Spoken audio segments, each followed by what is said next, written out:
राधे राधे दोस्तों। आज हम अपनी इस वीडियो में आप सभी के लिए श्रीमद् भगवद गीता के 9वें अध्याय का सार लेकर प्रस्तुत हुए हैं। इस अध्याय में भगवान श्री कृष्ण ने जो उपदेश दिया है उसको उन्होंने सब विद्याओं का और समस्त गुप्त रखने योग्य भावों का राजा बताया है। इसीलिए इस अध्याय का नाम राजविद्या राजगुह्य योग रखा गया है। श्री भगवान ने कहा, हे अर्जुन, क्योंकि तुम मुझसे कभी ईर्ष्या नहीं करते, इसीलिए मैं तुम्हें यह परम दुर्लभ ज्ञान तथा अनुभूति बतलाऊंगा, जिसे जानकर तुम संसार के सभी कलेशों से मुक्त हो जाओगे। यह ज्ञान सभी विद्याओं का राजा है, जो समस्त रहस्यों में सर्वाधिक गोपनीय है। यह परम शुद्ध है, और क्योंकि यह आत्मा की प्रत्यक्ष अनुभूति कराने वाला है, अतः यह धर्म का सिद्धांत है। यह अविनाशी है और अत्यंत सुखपूर्वक संपन्न किया जाता है। हे परंतप, जो लोग भक्ति में श्रद्धा नहीं रखते, वे मुझे प्राप्त नहीं कर पाते। अतः वे इस भौतिक जगत में जन्म व मृत्यु के मार्ग पर वापस आते रहते हैं। यह संपूर्ण जगत मेरे अव्यक्त रूप द्वारा व्याप्त है। समस्त जीव मुझ में हैं, किंतु मैं उनमें नहीं। तथापि मेरे द्वारा उत्पन्न वस्तुएं मुझ में स्थापित नहीं रहती। मेरे योग सभी ऐश्वर्य को देखो। यद्यपि मैं समस्त जीवों का पालक हूँ और सर्वत्र व्यापक हूँ, लेकिन मैं इस विराट अभिव्यक्ति का अंश नहीं हूँ, क्योंकि मैं सृष्टि का कारण स्वरूप हूँ। जिस प्रकार सर्वत्र व्यापक प्रबल वायु सदैव आकाश में स्थित रहती है, उसी प्रकार समस्त उत्पन्न प्राणियों को मुझ में स्थित जानो। हे कुंती पुत्र, कल्प का अंत होने पर सभी प्राणी मेरी प्रकृति में प्रवेश करते हैं, और अन्य कल्प के आरंभ होने पर मैं उन्हें अपनी शक्ति से पुनः उत्पन्न करता हूँ। संपूर्ण विराट जगत मेरे अधीन है। यह मेरी इच्छा से बारंबार स्वतः प्रकट होता रहता है और मेरी ही इच्छा से अंत में विनष्ट होता है। हे धनंजय, ये सारे कर्म मुझे नहीं बांध पाते। मैं उदासीन की भांति इन सभी भौतिक कर्मों से सदैव विरक्त रहता हूँ। हे कुंती पुत्र, यह भौतिक शक्ति मेरी शक्तियों में से एक है और मेरी अध्यक्षता में कार्य करती है, जिससे सभी चर तथा अचर प्राणी उत्पन्न होते हैं। इसके शासन में यह जगत बारंबार सृजित और विनष्ट होता रहता है। जब मैं मनुष्य रूप में अवतरित होता हूँ, तो मूर्ख मेरा उपहास करते हैं। वे मुझ परमेश्वर के दिव्य प्रभाव को नहीं जानते। जो लोग इस प्रकार मोहग्रस्त होते हैं, वे आसुरी तथा नास्तिक विचारों में आसक्त रहते हैं। इस मोहग्रस्त अवस्था में उनकी मुक्ति आशा, उनके सकाम कर्म तथा ज्ञान का अनुशीलन शीघ्र ही निसफल हो जाते हैं। हे पार्थ, मोह मुक्त महात्मा जन दैवीय प्रकृति के संरक्षण में रहते हैं। वे पूर्णतया भक्ति में निमग्न रहते हैं, क्योंकि वे मुझे आदि तथा अविनाशी भगवान के रूप में जानते हैं। ये महात्मा नित्य मेरी महानता का कीर्तन करते हुए, दृढ़ संकल्प के साथ प्रयास करते हुए, मुझे नमस्कार करते हुए भक्ति भाव से निरंतर मेरी पूजा करते हैं।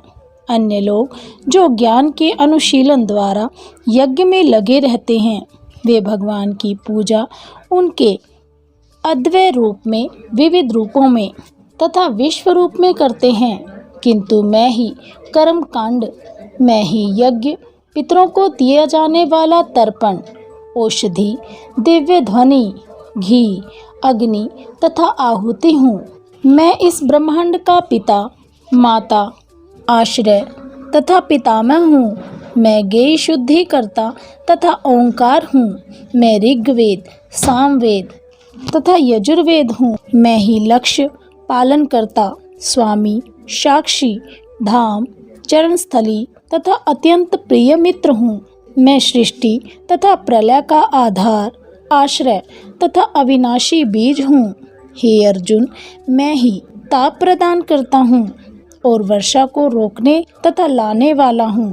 मैं अमृत तत्व हूँ और साक्षात मृत्यु भी हूँ।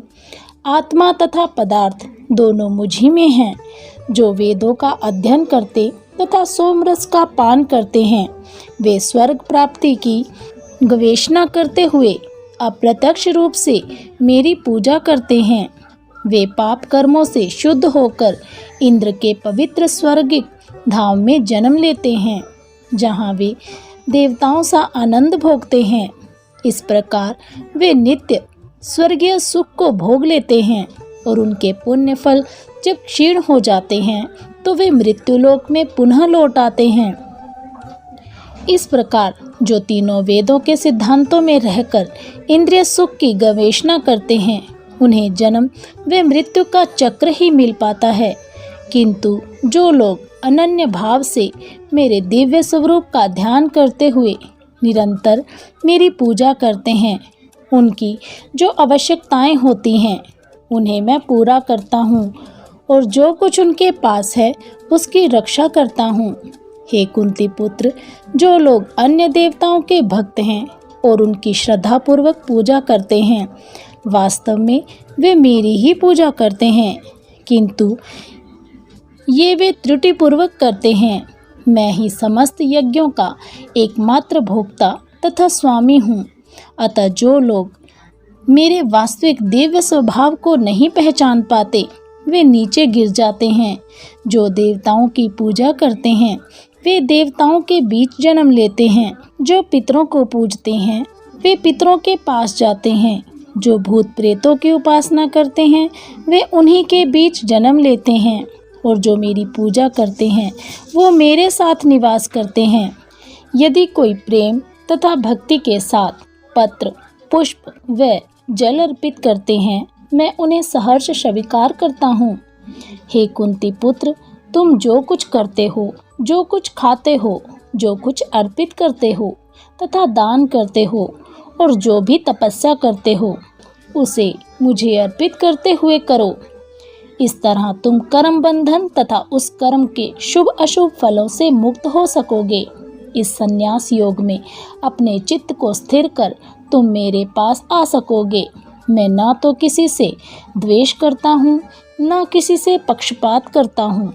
मैं सभी के लिए समभाव हूँ, क्योंकि जो भी भक्तिपूर्वक मेरी सेवा करता है वह मेरा मित्र है। वह मुझ में स्थिर रहता है और मैं भी उसका मित्र हूँ।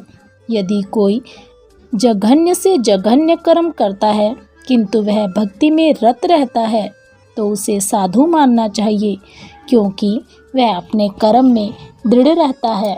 वह तुरंत धर्मात्मा बन जाता है और स्थायी शांति को प्राप्त होता है। हे कुंती पुत्र, निडर होकर घोषणा कर दो कि मेरे भक्त का कभी विनाश नहीं होता। हे पार्थ, जो लोग मेरी शरण ग्रहण करते हैं, वे भले ही निम्न जन्मा स्त्री, वैश्य तथा शूद्र क्यों न हों, वे परमधाम को प्राप्त होते हैं। वे धर्मात्मा ब्राह्मणों तथा राज ऋषियों के लिए तो कहना ही क्या। अतः इस क्षणिक दुखमय संसार में आ जाने पर मेरी प्रेमा भक्ति में अपने आप को लगाओ। अपने मन को मेरे नित्य चिंतन में लगाओ। मेरे भक्त बनो, मुझे नमस्कार करो और मेरी ही पूजा करो। इस प्रकार मुझ में पूर्णतया तल्लीन होकर तुम निश्चित रूप से मुझको प्राप्त होगे। भगवान श्री कृष्ण कहते हैं कि मेरा भक्त शीघ्र ही धर्मात्मा हो जाता है और सदा रहने वाली परम शांति को प्राप्त होता है। हे अर्जुन, तू निश्चय पूर्वक सत्य जान कि मेरा भक्त कभी नष्ट नहीं होता।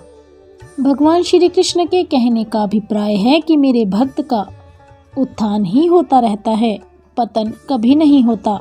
अर्थात वह ना तो अपनी स्थिति से कभी गिरता है, न ही उसको नीच योनि या नरक आदि की प्राप्ति होती है, ना ही उसकी दुर्गति होती है। वह पूर्व कथन के अनुसार दुर्गुण दुराचारों से सर्वथा रहित होकर शीघ्र ही धर्मात्मा बन जाता है और परम शांति को प्राप्त हो जाता है। नवम अध्याय में ऐसे ही एक भक्त का उदाहरण भी दिया गया है, जिसका नाम है बिल्व मंडल। श्री कृष्ण करुणामृत काव्य के रचयिता श्री बिल्वमंडल जी का उदाहरण है। दक्षिण के कृष्णवेणी नदी के तट पर एक ग्राम में रामदास नामक एक भक्त ब्राह्मण निवास करते थे। बिल्वमंडल उन्हीं के पुत्र थे। पढ़े लिखे थे, शांत शिष्ट साधु स्वभाव के थे, परंतु पिता के मरने पर कुसंग में पड़कर वे अत्याचारी दुराचारी हो गए।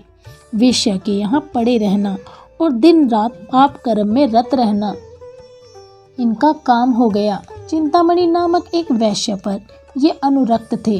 वेश्या नदी के उस पार रहती थी।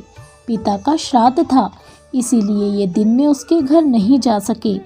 तन घर में था पर मन वहाँ वेश्या के पास ही लगा था।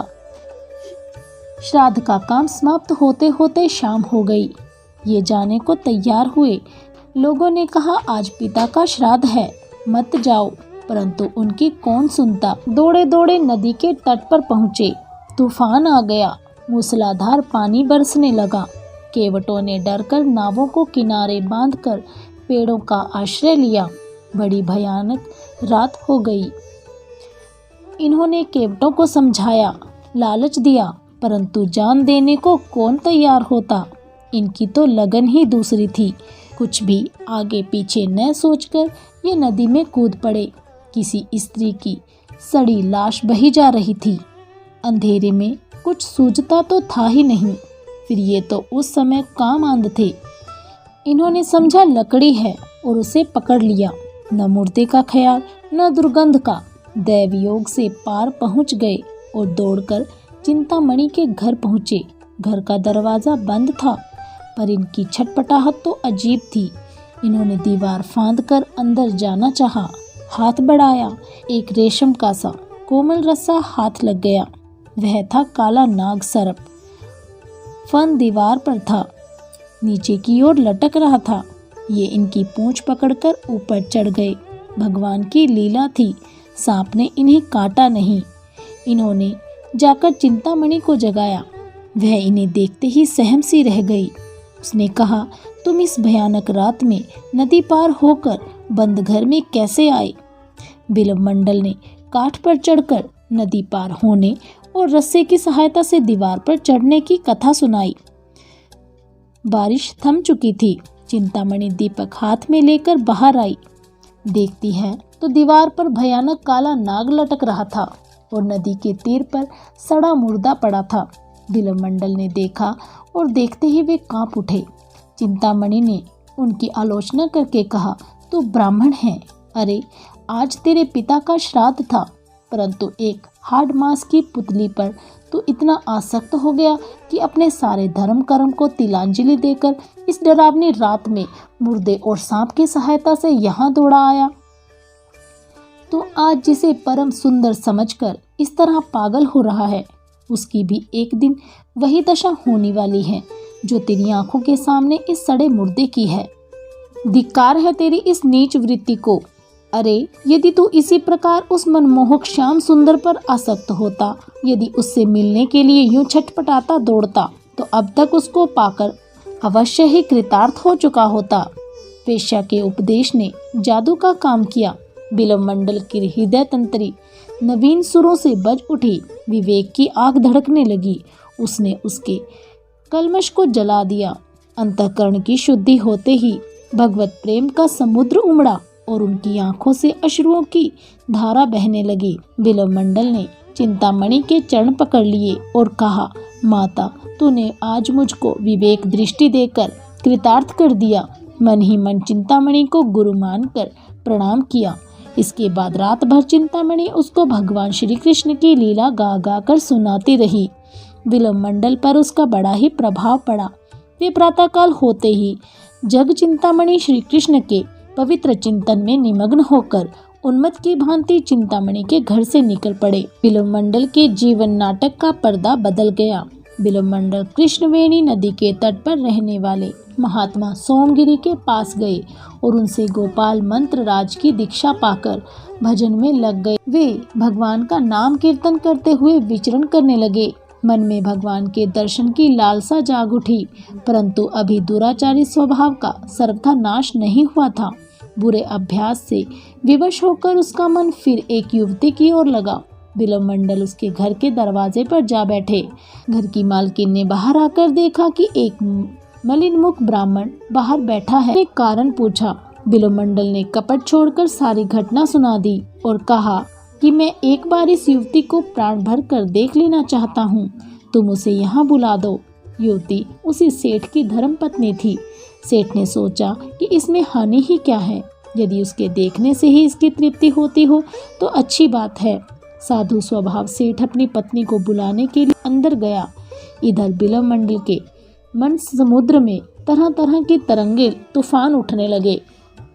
बिल्वमंडल भगवान के भक्त बन चुके थे, उनका पतन कैसे होता। दीनवत्सल भगवान ने बिल्वमंडल को विवेक चक्षु प्रदान किए। उनको अपनी अवस्था का यथार्थ भान हो गया। हृदय शोक से भर गया और ना मालूम क्या सोचकर उन्होंने पास के बेल के पेड़ से 2 कांटे तोड़ लिए। इतने में ही सेठ की धर्मपत्नी वहां आ पहुंची। बिल्वमंडल ने उसे फिर देखा और मन ही मन अपने को धिक्कार देकर कहने लगा कि अभागी आंखें, यदि तुम न होती तो आज मेरा इतना पतन क्यों होता। इतना कहकर बिल्वमंडल, चाहे यह उसकी कमजोरी हो या कुछ और, उस समय उन चंचल नेत्रों को दंड देना ही उचित समझा और तत्काल उन दोनों कांटों को अपनी दोनों आंखों में भोंक लिया। आंखों से रुधिर की धार बहने लगी। बिल्वमंडल हंसते और नाचते हुए तुमुल हरिध्वनि से आकाश को गुंजाने लगे। सेठ और उनकी पत्नी को बहुत दुख हुआ, परंतु वे बेचारे निसहाय थे।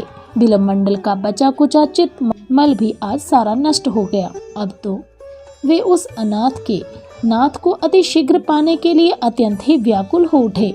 परम प्रियतम श्री कृष्ण के वियोग की दारुण व्यथा से उनकी फूटी आंखों ने 24 घंटे आंसुओं की झड़ी लगा दी।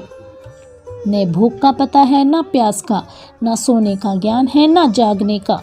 कृष्ण कृष्ण की पुकार से दिशाओं को गुंजाते हुए बिल्वमंडल जंगल जंगल और गांव गांव में घूम रहे हैं। जिन दीन बंधु के लिए जानबूझकर आंखें फोड़ी, जिस प्रियतम को पाने के लिए ऐशो आराम पर लात मारी, वह मिलने में इतना विलंब करे, यह भला किसी से कैसे सहन हो। ऐसी दशा में प्रेम में श्री कृष्ण कैसे निश्चिंत रह सकते हैं। एक छोटे से गोप बालक के वेश में भगवान बिल्वमंडल के पास आकर अपनी मुनिमन मोहिनी मधुर वाणी से बोले, सूरदास जी, आपको बड़ी भूख लगी होगी, मैं कुछ मिठाई लाया हूँ, जल भी लाया हूँ, आप इसे ग्रहण कीजिए। बिल्वमंडल के प्राण तो बालक के उस मधुर स्वर से ही मोहे जा चुके थे। उसके हाथ का दुर्लभ प्रसाद पाकर तो उसके हृदय हर्ष के हिलोरों में उछल उठा। बिल्वमंडल ने बाल गोपाल से पूछा, भैया तुम्हारा घर कहाँ है, तुम्हारा नाम क्या है, तुम क्या किया करते हो। बालक ने कहा, मेरा घर पास ही है, मेरा कोई खास नाम नहीं, जो मुझे जिस नाम से पुकारता है मैं उसी से बोलता हूँ। गाय चराया करता हूँ, मुझसे जो प्रेम करते हैं मैं भी उनसे प्रेम करता हूँ। बिल्वमंडल बालक की मधुर वाणी सुनकर विमुग्ध हो गए। बालक जाते जाते कह गया कि मैं रोज आकर आपको भोजन करवा जाया करूँगा। बिल्वमंडल ने कहा, अच्छी बात है, तुम रोज आया करो। बालक चला गया और बिल्वमंडल का मन भी साथ ले गया। बालक रोज आकर भोजन करा जाता। बिल्वमंडल ने यह तो नहीं समझा कि मैंने जिसके लिए फकीरी का बाना लिया और आंखों में कांटे चुभोए वह बालक वही है, परंतु उस गोप बालक ने उसके हृदय पर इतना अधिकार अवश्य जमा लिया कि उसको दूसरी बात का सुनना भी असहाय हो उठा। एक दिन बिल्वमंडल मन ही मन विचार करने लगे कि सारी आफतें छोड़कर यहाँ तक आया, यहाँ नई आफत लग गई, स्त्री के मुंह से छूटा तो इस बालक के मुंह में फंस गया। ये सोच ही रहे थे कि एक रसिक बालक उनके पास आ बैठा और अपनी दीवाना बना देने वाली वाणी से बोला, बाबा जी चुपचाप क्या सोचते हो, वृंदावन चलोगे। वृंदावन का नाम सुनते ही बिल्वमंडल का हृदय हरा हो गया, परंतु अपनी असमर्थता प्रकट करते हुए बोले कि भैया मैं अंधा हूँ, वृंदावन कैसे जाऊँ। बालक ने कहा, यह लो मेरी लाठी, मैं इसे पकड़े पकड़े तुम्हारे साथ चलता हूँ। बिल्वमंडल का चेहरा खिल उठा। लाठी पकड़कर भगवान भक्त के आगे आगे चलने लगे। धन्य दयालुता, भक्त की लाठी पकड़कर मार्ग दिखाते हैं। थोड़ी सी देर में बालक ने कहा, लो वृंदावन आ गया, अब मैं जाता हूँ। बिलमंडल ने बालक का हाथ पकड़ लिया। हाथ का स्पर्श होते ही सारे शरीर में बिजली सी दौड़ गई। सात्विक प्रकाश से सारे द्वार प्रकाशित हो उठे। बिलमंडल ने दिव्य दृष्टि पाई और उन्होंने देखा कि बालक के रूप में साक्षात मेरे श्याम सुंदर ही हैं। बिलमंडल का शरीर पुलकित हो गया। आंखों से प्रेम के अश्रुओं की अनवरत धारा बहने लगी। भगवान का हाथ उन्होंने और जोर से पकड़ लिया और कहा कि अब पहचान लिया है, बहुत दिनों के बाद पकड़ सका हूँ प्रभु, अब नहीं छोड़ने का। भगवान ने कहा, छोड़ते हो कि नहीं? बिलमंडल ने कहा, नहीं, कभी नहीं, त्रिकाल में भी नहीं। भगवान ने जोर से झटका देकर हाथ छुड़ा लिया। भला जिसके बल से माया ने सारे जगत को पद दलित कर रखा है, उसके बल के सामने बेचारे अंधे बिलमंडल क्या कर सकते थे? पर उन्होंने एक ऐसी डोरी से उनको बांध लिया था कि जिससे छूटकर जाना उनके लिए एक बड़ी टेढ़ी बात थी। हाथ छुड़ाते ही बिलमंडल ने कहा, जाते हो पर स्मरण रखो, हे कृष्ण, तुम बलपूर्वक मुझसे हाथ छुड़ाकर जाते हो, इसमें क्या आश्चर्य है? मैं तुम्हारी वीरता तो अब समझूं, जब तुम मेरे हृदय से निकल कर जाओ। बिलमंडल अत्यंत दुराचारी थे, भक्त बने और पतन का कारण सामने आने पर भी बच गए और अंत में भगवान को प्राप्त करके कृतार्थ हो गए। वृंदावन जाते समय इन्होंने रास्ते में भावावेश के समय जिन मधुर पद्यों की रचना की, उन्हीं का नाम श्री कृष्ण करणामृत है। बोलिए श्री कृष्ण भगवान की जय।